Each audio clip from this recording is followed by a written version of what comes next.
అనకాపల్లి జిల్లా ఎస్పీ తుహిన్ సిన్హా ఆదేశాల మేరకు అనకాపల్లి ఇన్ఛార్జ్ డీఎస్పీ జీఆర్ఆర్ మోహన్ రావు ఆధ్వర్యంలో కశింకోట పోలీస్ స్టేషన్ పరిధిలో 2026 సంవత్సరంలో నమోదైన 2 ద్విచక్ర వాహనాల చోరీ కేసులను అత్యంత సమన్వయంతో పోలీసులు మేరకు దాడులు నిర్వహించారు.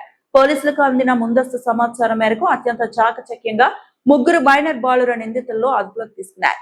Kasimkota circle inspector Swaminaidu, SI Lakshman Rao, ASI Satish 3 ప్రత్యేక బృందాలుగా ఏర్పడి తూర్పు గోదావరి జిల్లా గోకవరం, రాజమండ్రి, జగ్గంపేట మరియు కోరకొండ ప్రాంతాల్లో విస్తృతంగా దర్యాప్తు చేపట్టారు. నిందితులు ఇచ్చిన సమాచారంపై వారు దొంగలించిన మోటార్ బైక్స్ గోకవరం మండలం డ్రైవర్ కాలనీ వద్ద దాచి పెట్టినట్టు ఇచ్చిన సమాచారంపై మొత్తం 17 ద్విచక్ర వాహనాలను స్వాధీనం చేసుకున్నారు.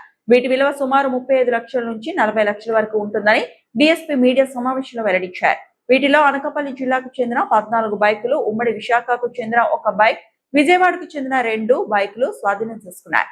అనంతరం సంబంధిత కేసు వివరాలు సేకరించి నిందితులను న్యాయస్థానం ముందు హాజరుపరిచి రిమాండ్ కు తరలించనున్నారు.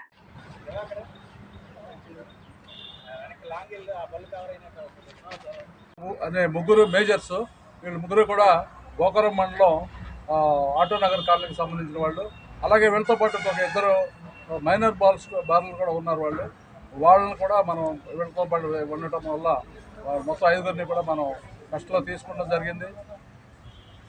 అయితే ఏంటంటే దీంట్లో ప్రత్యేకత, వీళ్ళన్నీ కూడా బైకులన్నీ కూడా 2026, 2025, 2024 సంవత్సరాలకు సంబంధించిన latest model bikes, costly bikes అన్నీ కూడా మోడల్ బైక్స్. ఉదాహరణకి కేటీఎం డ్యూక్ బైకు 6 బైకులు మనకి డిటెక్ట్ అయినండి, ఈరోజు మనం సీజ్ చేయడం జరిగింది.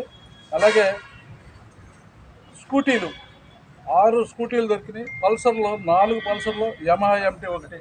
అంటే ఏంటంటే వీళ్ళన్నీ కూడా చాలా సెలెక్టివ్గా వెహికల్స్, లేటెస్ట్ మోడల్స్ దొంగిలించడం జరిగింది. చాలా సెలెక్టివ్గా అన్నీ ఒకే చోట దొరికితే కొద్దిగా ఇబ్బంది అవుతుంది, ప్రెషర్ ఎక్కువ అవుతుందని వీళ్ళ ఏరియా ఆఫ్ ఆపరేషన్స్ జిల్లాలో అన్ని చోట్లకి విస్తరించడమే కాకుండా అంతర్జిల్లాల్లో కూడా విజయవాడ సిటీ, అలాగే మన విశాఖపట్నం సిటీ నుంచి కూడా వీళ్ళు చేయడం జరిగింది. దీనివల్ల ఏమవుతుందంటే ఎక్కువ కాన్సన్ట్రేషను ఈ డిటెక్షన్ మీద, అంటే తక్కువ, ఒక్కొక్క పొల్యూషన్లో ఒక్కొక్క బైక్ రెండు బైకులు పోయినప్పుడు అంత కాన్సన్ట్రేషన్ ఉండదు. సో అది కూడా స్ట్రాటజిక్గా వీళ్ళు చేయడం జరిగింది. ఈ మంచి మా సిబ్బందిని ఈ విషయంలో నేను అభినందిస్తున్నాను. అలాగే ఈ డ్యూక్ బైక్ మనం ఒక్కొక్కటి ఖరీదు చూస్తే 2,80,000 దాని ఒరిజినల్ కాస్ట్. ఇవన్నీ కూడా 2026, 2025 ఎక్కువ ఉన్నాయి.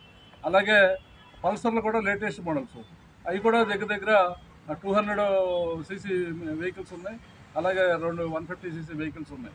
సో ఈ వెహికల్స్ అన్ని యావరేజ్ కాస్ట్ చూసుకుంటే మనకి సుమారుగా దరిదాపున, అంటే మాకు పూర్తి కరెక్ట్గా చెప్పలేని పరిస్థితి ఏంటంటే ఎఫ్ఐఆర్లో అదర్ ప్లేసెస్లో ఇదైనాయి కాబట్టి వాళ్ళు ఎంత ప్రాపర్టీ వర్క్ చేసారో తెలియదు. కానీ యావరేజ్న సుమారుగా మనకి యాజ్ ఆన్ డేట్ ఒక 35 lakhs నుంచి 40 lakhs వరకు దీని వర్త్ ఉంటుంది.